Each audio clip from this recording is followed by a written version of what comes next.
The behind the scenes of the chaos of shooting.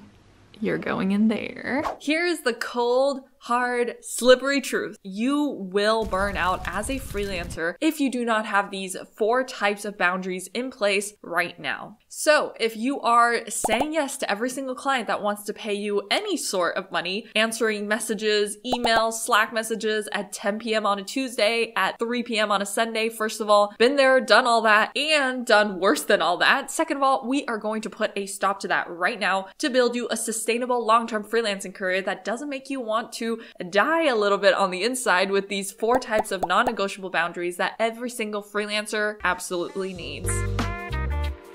Hey, my name is Dea, freelancer, digital business manager, most recently entrepreneur, and as always, you can find sections on the play bar below if you want to skip to certain part of the video. Your time is precious, so take what you need, and if you want to watch this on 2x, I will not be offended in the least. Okay, let's dive straight in. If you've never heard of the term boundary before, my friend, are you okay? But boundaries are essentially non-negotiable rules that you put in place to protect yourself from your freelance clients, and more importantly, to protect you from yourself. A boundary draws the line in the sand and says, this line I shall not cross. So let's talk through these 4 types of boundaries you have to put in place as a freelancer. Now, I don't want you to sit back, put your little feet up and consume this video passively. I want you to write these boundaries down as we're talking through them. You give it power, you give it authority when you actually write it down. So grab a piece of paper or pen if you are old schooled, or if you're new schooled, you can open up your notes app on your phone or laptop, and here we go.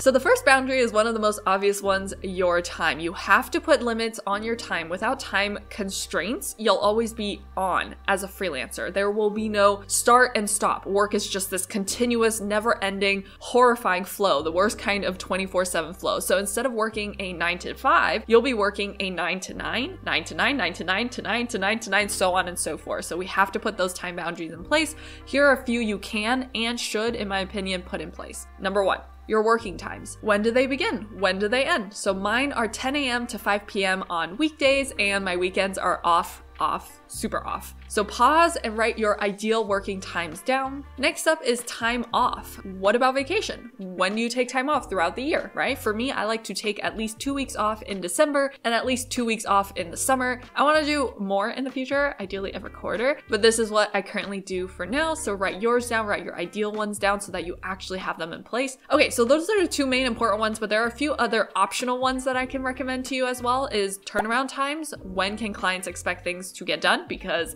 ASAP is a no-go. Communication times. How long do meetings go? Do you accept voice messages from clients? Don't do it. Do you have communication boundaries to manage your time? Do you prefer Slack over email so you don't get 100 emails overnight? So really take your time and think about those things and write them down somewhere where you will see them regularly.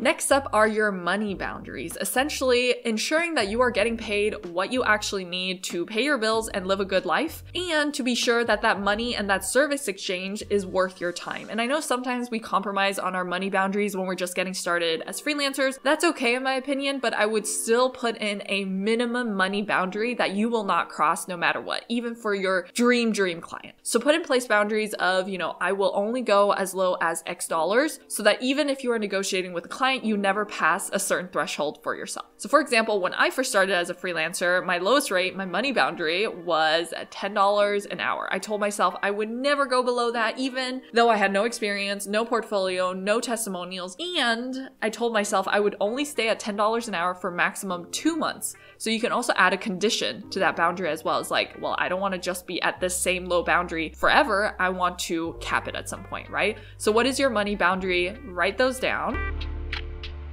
Next up is your respect boundary. This is the boundary that dictates how you are treated by clients and how you treat yourself, and essentially how you honor yourself. So what do you require to feel respected as a freelancer, and what are absolute no-goes? So for me, for example, respect boundaries are things like a client never talks down or demeans me, no matter the situation, no matter the chaos. We do not stand for that. Another one that's for myself is I never sacrifice my mental well-being or mental health for any sort any amount of money? That is what respecting and honoring myself looks like. Or do you have strong personal values that just won't align with certain types of clients? That's a great boundary to have and establish upfront as well. Like, do you not work with businesses that have certain unethical marketing practices, that use predatory practices to make money? Those are really great things to write down so that you have that for yourself to be like, this is how I will be sure that I'm respecting myself in my own business.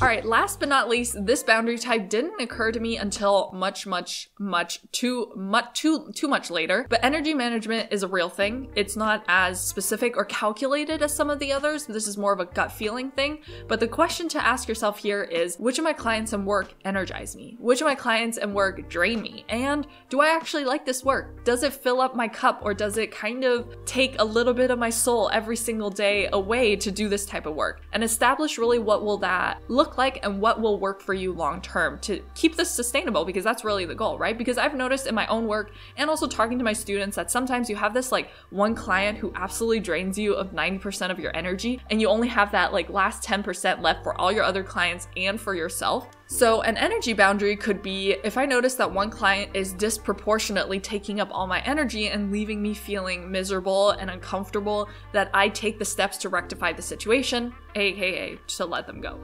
And I know this one is hard, but I promise it is the one that makes the biggest difference. Honor your energy reserve. It is the most precious resource that you have in your business, because again, you are your biggest asset. Exactly. And we want to take care, cherish, love, protect, secure our biggest asset no matter what. Now, of course, creating boundaries is only one side of the equation. The arguably more important side is maintaining the boundary in the face of true adversity, aka client pushback, aka your own pushback. So if you need help maintaining and actually treasuring, cherishing, honoring your own boundaries, I've got a video on all of my juiciest, don't know why I wrote that because I did not like saying it, lessons learned on that as well, that I'll link in the top right. Okay, quick cue. What is your favorite boundary as a freelancer? Let us know in the comments so we can all protect ourselves. Did not enjoy that I did that as freelancers. As always, thank you so much for watching, and I'll catch you in the next one. Okay, bye!